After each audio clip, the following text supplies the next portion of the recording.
உலகின் மிக பெரிய உயிரினங்களில் ஒன்று. பெருமதிப்பிற்குரிய உயிரினமும் கூட. காலம் காலமாக காடுகளின் வளர்ச்சிக்கு ஆதாரமாக இருக்கும் யானைகளின் தற்போதைய நிலை என்ன? தொடர்ச்சியாக குறைந்து கொண்டே வரும் யானைகளின் எண்ணிக்கை. மனிதர்களுக்கும் யானைகளுக்கும் இடையே நீடிக்கும் மோதல். வளர்ச்சி என்கிற பெயரில் வேட்டையாடப்படும் யானைகள்.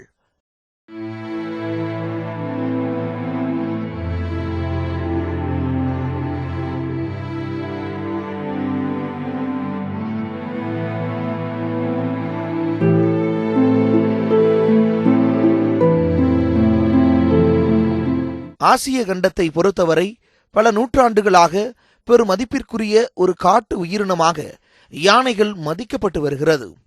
பண்பாட்டு ரீதியாகவும் பழங்குடிகளின் வாழ்வியல் ரீதியாகவும் போற்றப்பட்டு வந்த உயிரினம். பாரம்பரியத்தின் ஒரு அடையாளமாகவும் யானைகள் இருந்து வருகின்றன. பசுமை போர்த்திய காடுகளை உருவாக்க யானைகளின் வாழ்க்கை முறை பெரும்பங்கு வகிப்பதும் குறிப்பிடத்தக்கது. யானைகளை சார்ந்து பல்வேறு காட்டு உயிரினங்கள் வாழ்ந்து வருகின்றன. யானை மனிதனுக்கு ரொம்ப முக்கியமான ஒரு விலங்காக இருக்குது. காடுகள் வளரணும் அப்படின்னா, நம்ம மனிதனோட வாழ்க்கை நல்லா இருக்கணும் அப்படின்னா நம்ம காடுகளும் இயற்கையும் ரொம்ப முக்கியம். அப்போ அந்த இயற்கையை பார்க்கும்போது காடுகள் நமக்கு நல்லா வளரணும் அப்படின்னா யானைகள் அது முக்கியமான பங்கு வகிக்குது. காட்டுக்குள்ள வழித்தடங்களை உண்டாக்கி விடுறதுக்கு, சின்ன சின்ன விலங்குகள் போகிறதுக்கு ஒரு வழித்தடங்கள் உண்டாக்கி விடுறதுக்கு யானைகள் பெரிதும் பயன்படுது. ரெண்டாவது பார்த்திங்கன்னா, யானை சாப்பிட்ற ஃபுட்டில் 50% தான் ஜீரணமாகும். மிச்சம் 50% அப்படியே கழிவாக வெளியே வரும்போது அதில் இருக்க விதைகளெல்லாம் முளைச்சி அதில் செடிகள் முளைக்கிறதுக்கு ரொம்ப ஏதுவாக இருக்குது. அந்த யானையோட லத்தியிலேருந்து பார்த்திங்கன்னா நிறைய குருவிகளுக்கு சின்ன சின்ன புழு பூச்சி நிறைய உணவு அதுலேருந்து கிடைக்குது. யானைகள் காட்டுக்குள் நடக்கும்போது பார்த்திங்கன்னா இந்த சம்மரில் எல்லாம் கீழே இருக்க புல் பூண்டெல்லாம் அழிஞ்சிரும். அந்த சம்மரில் பார்த்திங்கன்னா யானைகளுக்கு மேலே இருக்கிற மரங்களில் இருக்கிற இலைகளை ஒடிக்கிறது கூட ஈஸியாக இருக்கும்.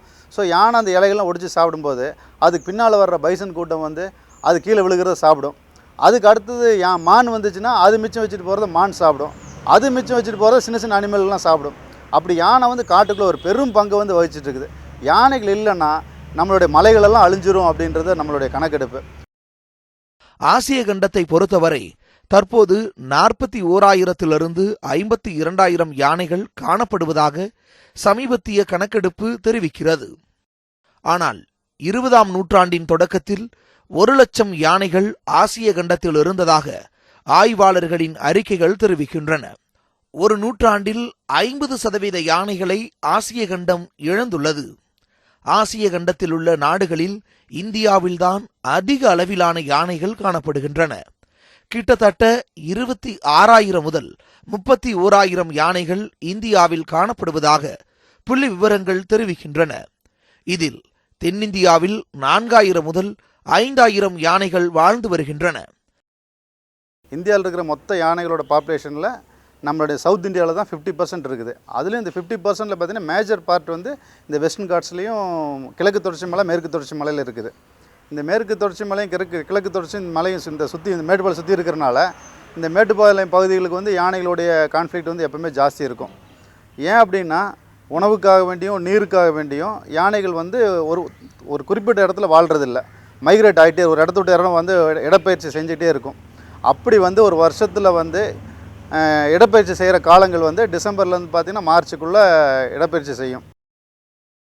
ஆசிய யானைகள் சராசரியாக 5 டன், அதாவது 5,000 கிலோ எடையுடனும் 2.7 மீட்டர் உயரத்துடனும் காணப்படுகின்றன.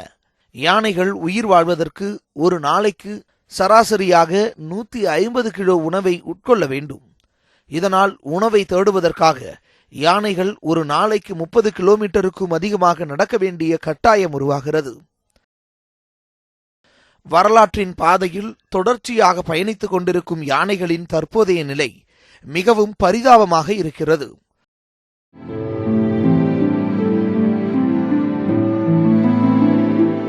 முக்கியமாக இந்த 21ஆம் நூற்றாண்டில் யானைகள் பேரழிவை சந்தித்து வருகின்றன. கடந்த 25 ஆண்டுகளில் மட்டும் 50% ஆசிய யானைகள் அழிந்துள்ளது. இது பெரும் அதிர்ச்சியை ஏற்படுத்தியுள்ளது. யானைகளின் இத்தகைய பேரழிவிற்கு 3 பிரதான காரணங்கள் கூறப்படுகின்றன. மனிதர்களுக்கும் யானைகளுக்கும் நடக்கும் மோதல், வளர்ச்சி என்கிற பெயரில் நடத்தப்படும் சுற்றுச்சூழல் மாசுபாடு, தந்தங்களுக்காக வேட்டையாடுதல். இந்த 3 காரணிகளில் இறுதியாக காணப்படும் வேட்டையாடுதல் தற்காலத்தில் குறைந்திருந்தாலும் மனிதர்களும் யானைகளும் மோதிக்கொள்வதும் யானைகளின் வாழ்விடங்கள் ஆக்கிரமிக்கப்பட்டு வருவதும் பெரும் பிரச்சனையாக முன்வைக்கப்படுகிறது. தமிழகத்தின் மேற்கு தொடர்ச்சி மலைகளில் யானைகளின் எண்ணிக்கை பெருமளவில் குறைந்து வருகிறது. அதிகரித்து கொண்டே வரும் மக்கள் தொகையால் வளர்ச்சி என்கிற பெயரில் யானைகளின் வாழ்விடங்கள் மற்றும் வழித்தடங்கள் தொடர்ச்சியாக அழிக்கப்பட்டு வருகின்றன. யானைகள் அழிவிற்கு மிகப்பெரிய காரணமே அதன் வாழ்விடங்கள் அழிக்கப்படுதலும் அவை பயணம் மேற்கொள்ளும் பாதைகள் துண்டாக்கப்படுதலும் தான் என்று ஆய்வாளர்கள் தெரிவிக்கின்றனர். இன்னொரு 10 வருஷம் கழிச்சு யானை வழித்தடங்கள் ஆக்கிரமிப்புலாம் நீங்கள் எடுக்கிறீங்கன்னா 10 வருஷத்தில் யானை இல்லாமல் போயிடும். அப்புறம் அது யானை வழித்தடம் இருந்தால் என்ன, இல்லாட்டி என்ன? யானையே இல்லைங்கிறப்ப வழித்தடம் இருந்து என்ன பண்ண போகிறோம்? அது யாருக்கும் யூஸ் இல்லாமல் ஒரு விஷயமா போயிடும். அதுக்கு கவர்மெண்ட் வந்து மிக விரைவான ஒரு நடவடிக்கையாக எடுக்கணும். இப்போ யானை விரட்டுறதுக்கு பார்த்தீங்கன்னா என்ன பண்ணுறாங்கன்னா, இங்கே பட்டாசு மின்வேலிகள் எல்லாம் உபயோகம் பண்ணுறாங்க. இது எல்லாமே அதை வந்து கொஞ்ச நேரம் டைவெர்ட் பண்ணி வைக்கிறதுக்கு மட்டும்தான் ஒழிஞ்சு நிரந்தர தீர்வு இல்லை.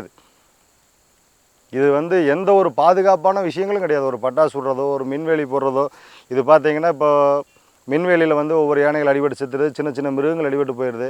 இது நிறையா தவறுகள் நடக்குது. முக்கியமாக மனிதர்களின் போக்குவரத்திற்காக அமைக்கப்பட்டுள்ள சாலைகளே யானைகளின் வழித்தடத்தின் மிகப்பெரிய இடையூறாக இருந்து வருகிறது. தமிழகத்தின் முக்கிய சுற்றுலா தலமாக இருக்கும் ஊட்டி இதற்கு ஒரு உதாரணமாக இருக்கிறது. மேட்டுப்பாளையத்திலிருந்து ஊட்டி செல்லும் பிரதான சாலையில் கல்லார் பகுதி யானைகளின் பிரதான வழித்தடம் என்கின்றனர் இயற்கை ஆர்வலர்கள். இந்த சாலையில் தொடர்ச்சியாக வாகனங்கள் சென்று கொண்டிருப்பதால் இதனை கடப்பதற்கு யானைகள் பெரும் சிரமத்தை சந்திக்கின்றன. கடந்த 20 ஆண்டுகளுக்கு மேலாக கல்லார் வழித்தடம் வந்து முதல்ல ஆக்கிரமிக்கப்படும் போதே அப்போவே வந்து குரல் எழுப்பப்பட்டது. அதை பற்றி வந்து டிரேவிடார் அப்படிங்கிற ஒரு நீலகிரி சார்ந்தவர் ஒருத்தர், இஆர்சி டிரேவிடாருங்கிற பெரியவர், அவர் தான் முதல்ல கண்டறிஞ்சு சொன்னார், இது கல்லார் வழித்தடம் ரொம்ப முக்கியமான இடம், இங்கு இத்தனை யானைகள் இந்த பகுதியில் வாழ்ந்து வருகின்றன, அதுக்கு போய் வர்றதுக்கு அந்த பகுதி ரொம்ப முக்கியம்னு முதல்ல அவர் சொன்னார். அப்போது வந்து இவ்வளோ டெவலப்மெண்ட் கிடையாது, நீலகிரிக்கு இவ்வளோ போக்குவரத்து கிடையாது. அதன் பின்பு வந்த அரசாங்கங்கள் அந்த வழித்தடத்தை வந்து நம்ம கைப்பற்றணும், அதை வந்து கொஞ்சம் அகலப்படுத்தி கொடுக்கணும், யானைகளுக்கு போக்குவரத்து போய் வர்றதுக்கு நம்ம சௌகரியம் பண்ணி கொடுக்கணுங்கிறத எடுத்து செய்யவே இல்லை. பொதுவாக யானைகள் இடம்பெயரும் போதும் உணவினை தேடிச் செல்லும் போதும் மலைப்பகுதிகளின் அடிவாரங்களையே தேர்வு செய்யும். ஆனால் யானைகளின் வழித்தடங்களை அரசு அலுவலகங்களே ஆக்கிரமித்துள்ளதும் பெரும் அதிர்ச்சி அளிக்கக்கூடிய ஒன்றாக உள்ளது.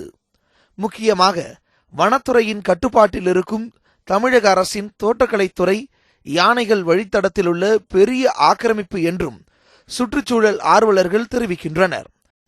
இதேபோன்று தனியார் கல்வி நிறுவனங்களும் யானைகளின் வழித்தடங்களை பெருமளவில் ஆக்கிரமித்துள்ளன.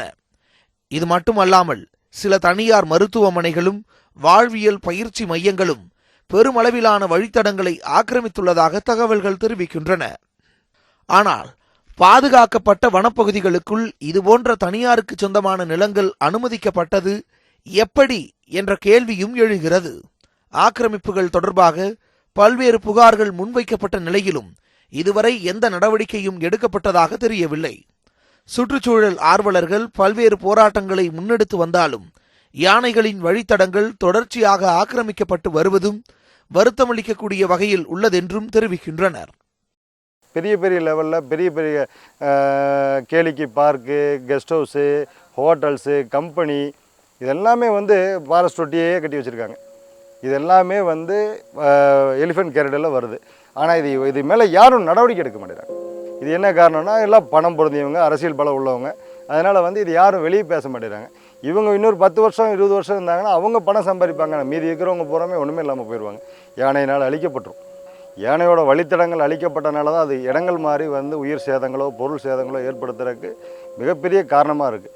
இது அரசு வந்து ரொம்ப தீவிரமாக யோசிக்கிறாங்க, ஆனால் வந்து அதை செயல்படுத்துறதில்ல. அரசு அதிகாரிகளும் அரசுகளும் வந்து இதை செயல்படுத்துறதுக்கான முயற்சிகளே இல்லை. பேப்பரில் மட்டும் வச்சுருக்காங்க, யானை வழித்தடத்தை வந்து எடுக்க போகிறோம் அப்படின்னு வச்சுருக்காங்க, ஆனால் அதை வந்து செயல்படுத்துறவே முடியல. யானைகளின் இத்தகைய பேரழிவிற்கு காரணம் யார்? யானைகளின் வழித்தடங்கள் தொடர்ச்சியாக ஆக்கிரமிக்கப்படுவது ஏன்? விவசாயிகள் சந்தித்து வரும் பிரச்சனைகள் என்ன? யானைகளை காப்பதற்கு நாம் என்ன செய்ய வேண்டும்? யானைகளால் விவசாயிகளும் பெருமளவிலான பிரச்சனைகளை தொடர்ச்சியாக சந்தித்து வருகின்றனர்.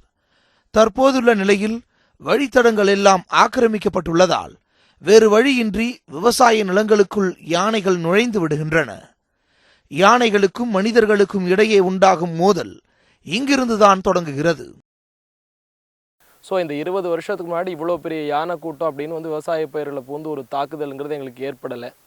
ஸோ என்னன்னு பார்த்தீங்கன்னா இந்த 20 வருஷத்தில் வந்து நிறைய விஷயங்கள், வறட்சி ஒரு பக்கம். ஸோ 140 வருஷத்தில் இல்லாத ஒரு வறட்சி இப்போ தமிழ்நாடு சந்திக்குது. ஸோ அதே வறட்சி மலைப்பகுதியில் இருக்குது. ஸோ மலைப்பகுதியில் பார்த்தீங்கன்னா உணவுகளுக்காக யானை பொதுவாக பார்த்தீங்கன்னா ஒரு நாளைக்கு 30 கிலோமீட்டர் ட்ராவல் பண்ணி தன்னோட உணவை மலையில் சேகரிச்சுக்கும். ஆனால் இப்போ அந்த மலையில் வந்து ஒரு பக்கம் தேவையான உணவுகள் இல்லை, ஸோ நீர் ஆதாரங்களில், ஸோ நீர்நிலைகள் இருக்கக்கூடிய இடங்களை தேடி யானை வர்றப்போ ஸோ அது வந்து விவசாய பூமிகளில் வந்து சேருது. ஸோ அப்படி விவசாய பூமிகளில் வந்து சேர்றப்ப என்ன ஆகுதுன்னா, அந்த விவசாய பயிரை சாப்பிட்டு அதனுடைய டேஸ்ட் பழகிடுச்சு அப்படின்னா அது ஃபாரஸ்ட்டுக்கு போகக்கூடிய அவசியத்தை தன்னோட தேடலை நிப்பாட்டிடுது. ஸோ எளிமையாக 10 நிமிஷத்தில் ஒரு இடத்துல தனக்கு தேவையான உணவு கிடைக்கிறப்போ அதோட தேடுதலை வந்து கம்மி பண்ணிடுது.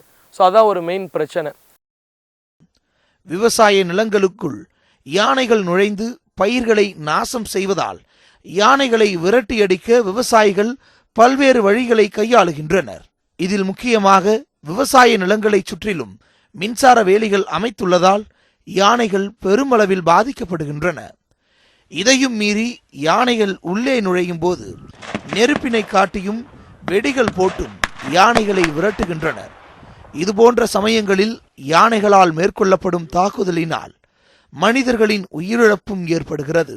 ஆனால் யானைகளுக்கும் மனிதர்களுக்கும் நடைபெறும் இந்த மோதல் கடந்த 20 ஆண்டுகளில்தான் அதிகரித்துள்ளது. ஆக்கிரமிப்புகள் அதிகரித்துள்ளதால் உணவினை தேடி விவசாய நிலங்களுக்குள் யானைகள் புகுந்து விடுவதாக விவசாயிகள் வருத்தம் தெரிவிக்கின்றனர். யானைகள் பிரச்சனைங்கிறது வந்து விவசாயிகளுக்கு மிகப்பெரிய பிரச்சனை.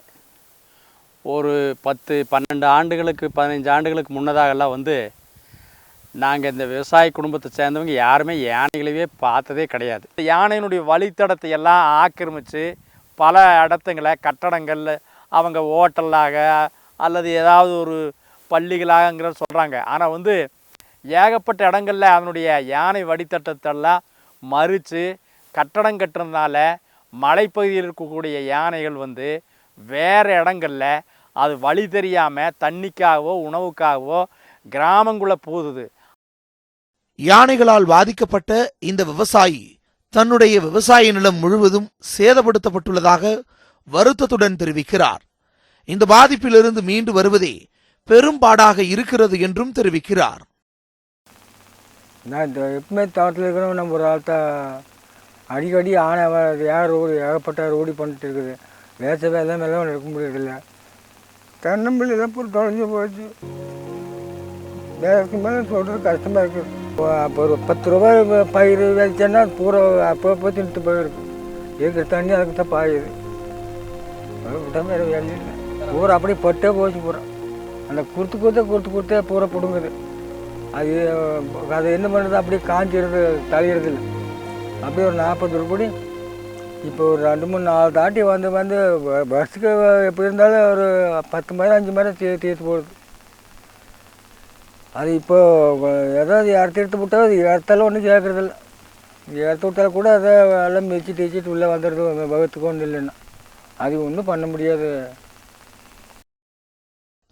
இதேபோன்று பல்வேறு விவசாயிகளும் யானைகளால் பெரிதும் பாதிக்கப்பட்டிருந்தாலும் யானைகளை எப்போதுமே நாங்கள் எதிரிகளாக பார்ப்பதில்லை என்றும் விவசாயிகள் தெரிவிக்கின்றனர். காடுகள் உருவாக காரணமாக இருந்து வரும் யானைகளை தொடர்ச்சியாக மதித்து வருவதாகவும் தெரிவிக்கின்றனர்.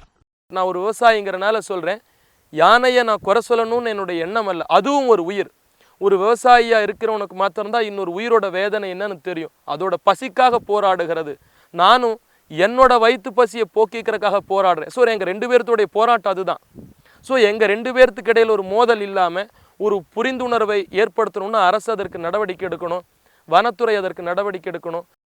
இந்த நிலையில் விவசாயிகள் சந்தித்து வரும் இந்த பிரச்சனைகளுக்கு தீர்வாக வனப்பகுதிகளில் யானைகளுக்கு தேவையான உணவினை பயிரிட வேண்டும் என்று இயற்கை ஆர்வலர்கள் கோரிக்கை விடுக்கின்றனர். மேலும் வனப்பகுதிகளில் யானைகளுக்கு தேவையான குடிநீரை தேக்கி வைக்கும் வகையில் தொட்டிகளை அமைத்தால் இந்த பிரச்சனைகளுக்கு ஓரளவுக்கு தீர்வு காண இயலும் என்று கூறப்படுகிறது. இதுக்கு என்ன ஒரே ஒரு சொல்யூஷன்னா, நம்ம வனங்களை வந்து மறுசீராய்வு பண்ணணும். என்ன பண்ணணும், இருக்கிற இதில் எல்லாம் வந்து நீருறிஞ்சி தாவரங்கள், அதாவது இப்போ பார்த்தீங்கன்னா பூராமே கருவேலா மரங்களாக தான் இருக்குது. கருவேலா மரங்கள், பாலத்தீன செடி, மாமிச தாவர உண்ணிகள் சாப்பிடக்கூடிய எந்த ஒரு உணவுப் பொருளும் உள்ள இல்லை. அப்படி இருக்கிற மரங்களும் பார்த்தீங்கன்னா 20 அடி 30 அடி ஹைட்டில் இருக்குது. 30 அடியில் எந்த தாவர உண்ணியும் மேலே போய் சாப்பிட போகிறதில்ல. யானை மர ஏரியை சாப்பிட போகிறது ஒன்றும் இல்லை. எல்லாமே கீழே இருந்தால் மட்டும்தான். ஒரு 10 அடிக்குள்ள இருந்தால் மட்டும் யானை சாப்பிட முடியும். ஒரு 4 அடி 3 அடி இருந்தால் பன்னிகள் சாப்பிடும், மான் சாப்பிடும், காட்டெருமை, இது மாதிரி இருக்கும். இது எல்லாமே 20 அடிக்கு மேல்பட்டு இருக்கிறதுனால எல்லா தாவர உண்ணிகளுக்கும் வேறு உணவு பற்றாக்குறையினால தான் மக்கள் இருக்கிற நடமாட்டம், மக்கள் உள்ள பகுதியில் விவசாய நிலங்களை நோக்கி நகர ஆரம்பிக்குது. இது ஒருபுறம் இருந்தாலும் சில தனியார் நிறுவனங்கள் மற்றும் மத நிறுவனங்கள் யானையின் வழித்தடங்கள் அனைத்தையும் ஆக்கிரமித்து விவசாய நிலங்களாக மாற்றியுள்ளன. வனப்பகுதியில் மிகப்பெரிய நிலப்பரப்பில் விவசாயம் செய்து வருவதால் யானைகள் சுதந்திரமாக நடமாட முடியாமல் தவித்து வருகின்றன.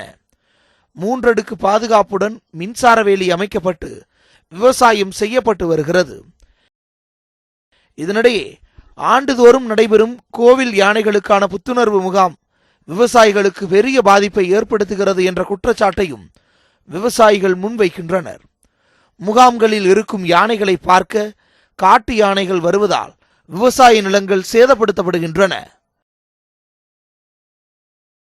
முக்கியமாக மேட்டுப்பாளையம் அருகிலுள்ள தேக்கம்பட்டி விவசாயிகள் இதனால் அதிகம் பாதிக்கப்படுகின்றனர். இப்போ இந்த யானைகள் முகாம் வந்து மிகப்பெரிய பிரசித்தி பெற்ற பத்ரகாளியம்மன் கோயில் பகுதியில் தான் யானை முகாம் நடக்குது.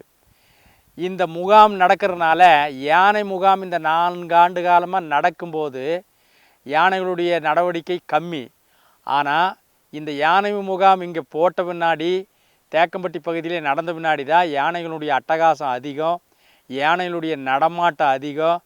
இந்த முகாமில் இருக்கிற யானையினுடைய ஈர்ப்புக்காக வனத்தில் இருக்கக்கூடிய யானைகள் எல்லாம் வந்து இங்கே வந்து யானைங்கிறது இப்போ ஒரு ஆடு மாடு சுற்றுற மாதிரி இந்த பகுதியில் சுற்றிட்டு இருக்குது. அதனால் விவசாயிகள் வந்து தோட்டத்துக்கு போக முடியாது, பள்ளிக்கூடத்துக்கு குழந்தைகளை வந்து தோட்டத்துக்கு கூட்டிகிட்டு போக முடியாது. என்ன நேரத்தில் யானை வரும்னு தெரியாது.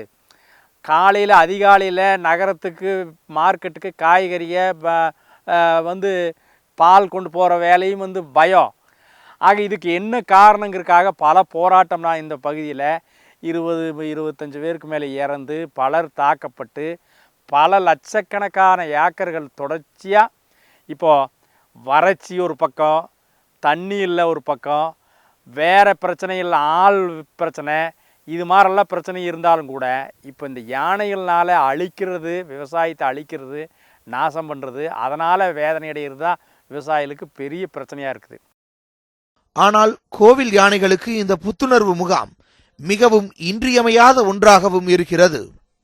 11 மாதங்கள் கோவிலில் இருக்கும் யானைகள் முகாம் நடக்கும் இந்த 1 மாத காலத்தில் மட்டும்தான் மகிழ்ச்சியாக இருப்பதாக இயற்கை ஆர்வலர்கள் தெரிவிக்கின்றனர். இந்த முகாமில் தமிழகம் முழுவதும் உள்ள கோவில் யானைகள் பங்கேற்கின்றன. 1 மாத காலம் நடைபெறும் இந்த முகாமில் யானைகளுக்கு தேவையான அனைத்து வசதிகளும் உணவு தேவைகளும் வனத்துறையின் சார்பில் ஏற்பாடு செய்யப்பட்டுள்ளதும் குறிப்பிடத்தக்கது. மேலும் காட்டு யானைகளிடமிருந்து பாதுகாக்க தகுந்த பாதுகாப்பு ஏற்பாடுகளும் செய்யப்படுகின்றன. இந்த நிலையில் யானைகளை பாதுகாக்கவும் மக்கள் மத்தியில் யானைகள் சந்திக்கும் பிரச்சனைகள் குறித்து தகுந்த விழிப்புணர்வு ஏற்படுத்தவும் பல இயற்கை ஆர்வலர்கள் செயல்பட்டு வருகின்றனர். அதன் ஒரு பகுதியாக மேட்டுப்பாளையத்தைச் சேர்ந்த இளைஞர்கள் சிலர் வைல்ட் லைஃப் விராங்லர்ஸ் என்ற குழுவின் மூலம் பல்வேறு பணிகளை தொடர்ச்சியாக செய்து வருகின்றனர். மேலும் யானைகள் நடமாடும் பகுதிகளை தொடர்ச்சியாக கண்காணித்தும் வருகின்றனர். எலிஃபண்ட்ஸை வந்து சாதாரணமாக நம்ம எடை போட்டுற முடியாது. இப்போ வந்து ஃபார்மர் வந்துட்டு ஒரு ஃபென்ஸ் போட்டாலுமே அந்த ஃபென்ஸே வந்து எவ்வளோ டாக்டிக்ஸாக உடைக்க முடியும் அப்படிங்கிறது வந்து எலிஃபண்ட்டுக்கு ரொம்பவே தெரியும். ஃபார் எக்ஸாம்பிள் கட்டை எடுத்துகிட்டு வந்து உடைக்கிறது, அப்புறம் அதில் வந்து லைன் ஓடுதாங்கிறது வந்துட்டு கால் வச்சு தொட்டு பார்க்குறது, இந்த மாதிரியான ஒரு இன்ட்ரெஸ்டிங்கான கேரக்டர்லாம் எலிஃபெண்ட்டில் இருக்குது. இப்போ பார்த்தீங்கன்னா மேட்டுப்பாளையத்தில் வந்துட்டு டெய்லி ஈவினிங் ஹார்ஸ் ஆச்சுன்னா வைல்ட் எலிஃபெண்ட்ஸ் வந்துட்டு அதோட பவுண்டரி விட்டு இது ஏன்னா ஃபாரஸ்ட் டிபார்ட்மெண்ட் பண்ணியிருக்க ட்ரென்ஸ் தாண்டி ஊருக்குள்ளே வந்துடுது. சுமாராக ஒரு ஈவினிங் 8 o'clock உள்ளே வந்துச்சுன்னா நைட் ஃபார்ம் லேண்ட்ஸ்குள்ளெல்லாம் சுற்றிட்டு ஒரு ஏர்லி மார்னிங் 2 to 3 o'clock திருப்பி ஃபாரஸ்ட்குள்ளே போயிடுது. ஸோ நைட் நேரத்தில் farmers and forest department including elephants மூணும் வந்துட்டு ஒரு மோதலில் ஈடுபடுது. ஸோ இதில் வந்து எப்படி பார்த்தீங்கன்னா நாங்கள் ஃபார்மர்ஸ் கூட ஃபீல்டில் போயிட்டு ஃபார்மர்ஸ் எந்த மாதிரியான கஷ்டங்கள் வந்துட்டு அவங்க படுறாங்க, அதே மாதிரி இது என்ன ஃபாரஸ்ட்லேருந்து வர இது என்ன வைல்ட் எலிஃபெண்ட்ஸ் வந்துட்டு ஊருக்குள்ளே வந்து அது என்னென்ன மாதிரி இது பண்ணுது அதெல்லாம் பார்த்துட்டு அதுக்கு என்னென்ன மாதிரி இதெல்லாம் பண்ணலாம், ஃபாரஸ்ட் டிபார்ட்மெண்ட் கூட சேர்ந்தும் சரி ஃபார்மர்ஸ் கூட சேர்ந்தும் சரி ஹியூமன் எலிஃபெண்ட் கான்ஃப்ளிக்ட்டை எப்படி ரெக்டிஃபை பண்ண முடியும் அப்படிங்கிற சிச்சுவேஷன்ஸில் நாங்கள் இப்போ பார்த்துட்ருக்கோம். இந்தியா முழுவதும் வனவிலங்குகளை பாதுகாக்க அந்தந்த மாநிலங்களில் பல்லுயிர் பெருக்க மேலாண்மை குழுக்கள் உருவாக்கப்பட்டுள்ளன. இந்த குழுக்கள் விலங்குகளுக்கும் மனிதர்களுக்கும் இடையே நடைபெறும் மோதல், வனப்பகுதிகளில் நடைபெறும் ஆக்கிரமிப்புகள் உள்ளிட்ட வன உயிரினங்கள் சந்திக்கும் பிரச்சனைகளை ஆராய்ந்து அவற்றிற்கான தீர்வுகளை முன்வைக்கும். மேலும் இந்தியாவில் உள்ள காடுகளில் பல்லுயிர் சூழலை நிலைநிறுத்துவதற்கு தேவையான நடவடிக்கைகளையும் மேற்கொண்டு வருகிறது. ஆனால் தமிழகத்தில் மட்டும் இந்த குழுக்களின் எண்ணிக்கை மிக குறைவாக உள்ளது. ஆம், தமிழகத்தில் உள்ள பல்லுயிர் பெருக்க மேலாண்மை குழுக்களின் எண்ணிக்கை 16 மட்டுமே. தமிழகத்தின் அண்டை மாநிலங்களான கேரளாவில் 1043 குழுக்களும், கர்நாடகாவில் 4636 குழுக்களும், ஆந்திராவில் 928 குழுக்களும் அமைக்கப்பட்டுள்ளன. மொத்தமாக இந்தியாவில் 35,000க்கும் அதிகமான பல்லுயிர் பெருக்க மேலாண்மை குழுக்கள் செயல்பட்டு வருகின்றன. இதனால் தமிழகத்தில் வனவிலங்குகளை பாதுகாப்பதில் சுணக்கம் காணப்படுவதாகவும் இயற்கை ஆர்வலர்கள் தொடர்ச்சியாக குற்றம் சாட்டுகின்றனர். பயோடைவர்சிட்டி மேனேஜ்மெண்ட் கமிட்டின்னு சொல்லிட்டு பல்லுயிர் பெருக்க குழுக்கள் வந்து ஒரு பஞ்சாயத்துலேயும் அமைக்கணும்னு சொல்லிட்டு பல்லுயிர் பெருக்க சட்டத்தின் கீழே சொல்லப்பட்டிருக்கு. அது வந்து இது வரைக்கும் தமிழ்நாட்டில் 12 இடங்களில் தான் அமைச்சிருக்காங்க. அது ஒரு பெயரளவில் தான் அமைச்சிருக்காங்க. இன்னும் 3000 குழுக்கள் அமைக்க வேண்டியிருக்கு. பக்கத்து ஸ்டேட்டான கேரளாவில் அமைச்சிட்டாங்க, கர்நாடகாலையும் அமைச்சிட்டாங்க, ஆந்திராலையும் அமைச்சிட்டாங்க. மத்திய பிரதேசத்தில் தான் அதிகமாக குழுக்கள் 14,000 குழுக்களுக்கு மேலே அமைச்சிருக்காங்க. இப்படி இருக்கும்போது தமிழ்நாட்டில் ஏன் அமைக்கலை அப்படிங்கிற கேள்வி எழுது. இந்த குழுக்கள் அமைச்சா அந்தந்த ஊரில் இருக்கக்கூடிய பல்லுயிர்களை அந்த ரெஜிஸ்டர் ஒன்று போடுவாங்க, அதில் வந்து ரெஜிஸ்டர் பண்ணுவாங்க. அந்த குழுக்கள் வந்து அந்த ரெஜிஸ்டர் மெயின்டைன் பண்ண வேண்டியிருக்கும். யானைகள் எனும் பேருயிர் நம் அனைவருக்கும் தேவையான உயிரினம். செழிப்பான காடுகள் உருவாக யானைகள் இன்றியமையாத ஒன்றாக இருக்கிறது. யானைகள் அழிவு என்பது ஒரு இனத்தின் அழிவோடு மட்டும் நின்று விடாமல் அது ஒரு பேரழிவை ஏற்படுத்தும் என்பதை நாம் புரிந்து கொள்ள வேண்டும். உணவினை தேடியும் குடிநீரை தேடியும் மட்டுமே யானைகள் ஊருக்குள் நுழைகின்றன. மனிதர்களை வேட்டையாடும் எண்ணம் யானைகளுக்கு துளியும் இல்லை என்ற எண்ணத்தை நாம் நிலைநிறுத்த வேண்டும். யானைகளை பாதுகாக்க வேண்டிய கடமையும் தேவையும் நம் அனைவருக்கும் உள்ளது. யானைகளை காக்க வேண்டியதன் அவசியத்தை அரசு நிர்வாகத்திற்கும் நாம் உணர்த்த வேண்டும். காடுகளை ஆக்கிரமித்துக் கொண்டு யானைகளை கொன்று கொண்டிருக்கும் ஆன்மீக தலங்கள், கல்வி நிலையங்கள், ஆசிரமங்கள் உள்ளிட்டவற்றை ஒட்டுமொத்தமாக அறுவடை செய்ய வேண்டும். யானைகள் எனும் பேருயிரை காக்க வேண்டிய கடமை இந்த ஒட்டுமொத்த சமூகத்திற்கே உள்ளது என்பதை நாம் உணர வேண்டும்.